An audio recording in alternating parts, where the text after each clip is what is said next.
The Jacksonville Sheriff's Office is looking for a man accused of running a multi-million-dollar Ponzi scheme. Investigators say Cedric Griffin swindled dozens of people who invested nearly $6 million with him in what they thought were real estate deals. News for Jack's I-Team investigator Ann Maxwell has been following this story. Ann. Joy, Tarek, Griffin was supposed to show up for a hearing in Duval County Court earlier this month relating to theft charges he's facing. At that hearing is when he was going to be arrested again, that time on a charge of fraud, but he never showed up and investigators are still looking for him.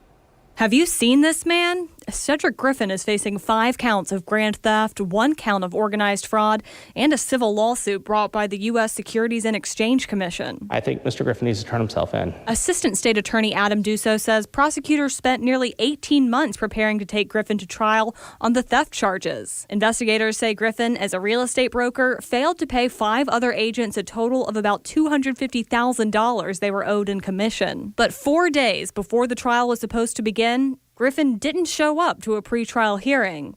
His attorney told News4Jax he was surprised. Dusso says not long before then, a judge had signed another warrant for Griffin, this time on a charge of organized fraud. According to the state attorney's office and a civil lawsuit from the SEC, Griffin convinced dozens of people to invest their money with him in 2020 and 2021, promising them high returns on real estate deals, but they never actually happened. Over 50 individuals in the Jacksonville area invested with him in amounts ranging between $10,000 to $1 million. Among them, he says, were people associated with professional athletics in Jacksonville and local politicians. According to the SEC, Griffin raised close to $5.9 million from a total of 103 investors. Dusso says Griffin spread the money among more than 60 bank accounts. It's clear that he was spending the bulk of the money that he received through the scheme on his own personal luxuries and the like. He says most of the money has become untraceable through things like large cash withdrawals. Unless we were to find that money later on in the investigation,